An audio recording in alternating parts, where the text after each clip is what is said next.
All right, I'm back out here again. I update the HipCamp listing to help people understand what kind of property this is. We're doing some regenerative agriculture, not just by name. We're actually making sure, I had conservation biologists out here.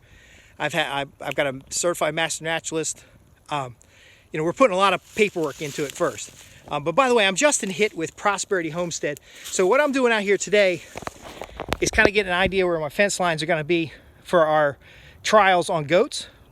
And then we're also, like I said, the HipCamp listing, we're also looking at how we can make sure a very few number of campers. We're not having a bunch of, this is not a campsite. This is a private educational location. It's actually a set for the YouTube videos. And we're having guests out here, personal guests to myself, out here under the HipCamp platform, as well as other locals that are interested in the natural elements of managing land, who are interested in seeing a farm from scratch. Remember, this was just scrub woods. It was discount property, had no commercial value to it at all. And we got out here and we start getting it operating. So some of the common questions people have, and we're going to try to address some of those, is how soon should you be getting your animals on the land? Okay? Well, folks, animal markets go up and down, but animals, they take about 8 months before you're going to have market quality. Some animals are going to live longer, some animals are going to live less, because there could be predators out here.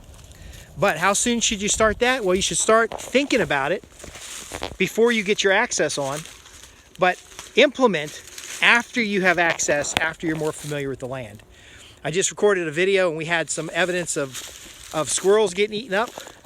And then you can see here, there's a little bit of, let's see here. You see that? All right, if you can't see it in the video, it's poo. I don't know, let me get my shot with the poo. There it is. Anyway, there are dogs out here, wild dogs. There are coyotes out here. There's some visibility issues. So again, get the access on the land, start getting that kind of ironed out so that you can get to your animals, take care of them. And then ultimately, how much calories on here? It might be better to get a barn up where I'm going to be feeding them and bringing them hay, and then rotate them through the woods near the barn area or the shelter area, and then ultimately bringing them back as the numbers can grow into kind of a paddock. Now, this is not intense agriculture. I want the ground to be plants, not dirt. So we're not going to start with a full load of animals. Another question folks have is, what if you don't have any water? That's a problem. You need to have more water than those animals can drink, especially on hot days, and you need a watering system in place, and we'll do a video of a watering system, but a watering system in place that keeps those babies hydrated.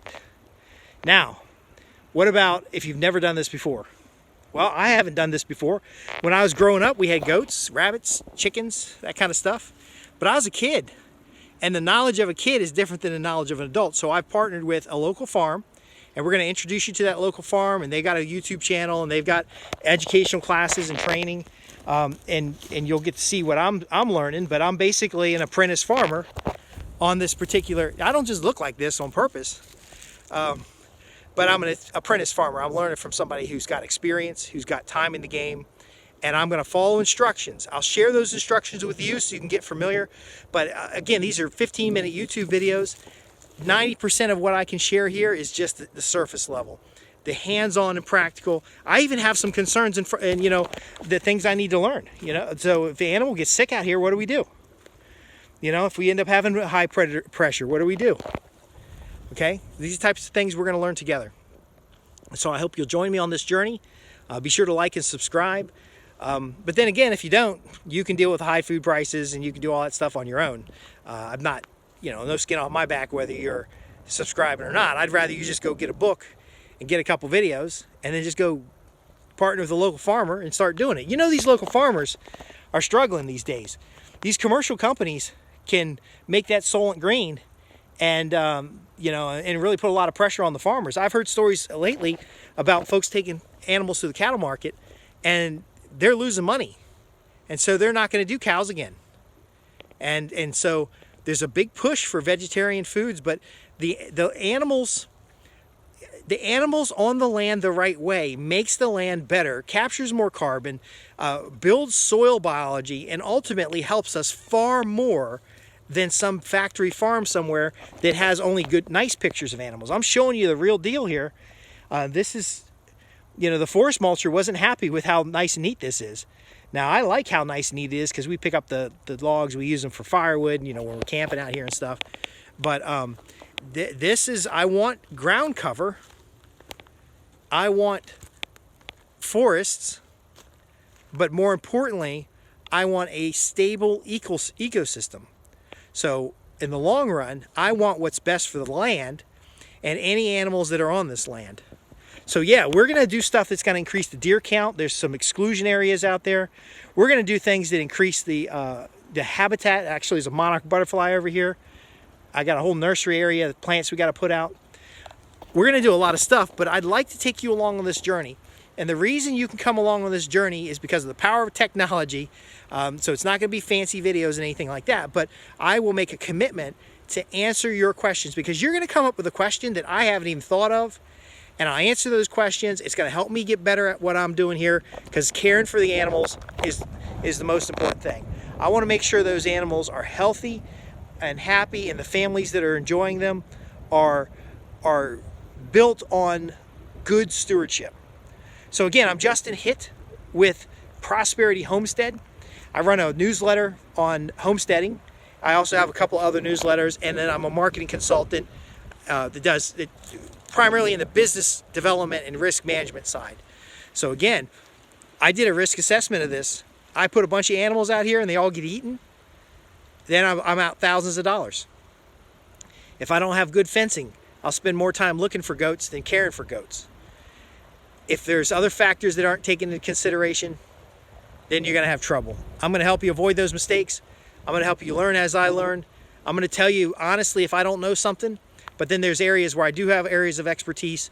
I'm going to help you with those areas as I've partnered with my local community, and I'm helping them, they're helping me. That's what it's all about, folks, is that local connection. I want 0 food miles. I want from my customers 5 or 10 mile food miles. I want low carbon inputs. I want holistically healthy, earth-centric growing out here, where basically we get the best of everything this land has to offer. Now it's starting to get a little windy here. I'm going to enjoy the breeze as I walk back to the truck and get on with the rest of my day.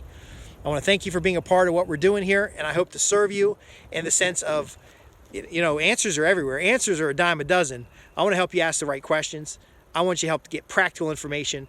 I want to help you get out on your land. I want you out on your land, and you can sit by a tree and watch the video on a mobile device, because that's what technology lets us do, but then pop up and get some farming on, get some growing on, get some land restoration on, get some habitat development on, get the best of what that land has to offer on that land. I'm not talking about extraction. I'm talking about the best we can do for that piece of land.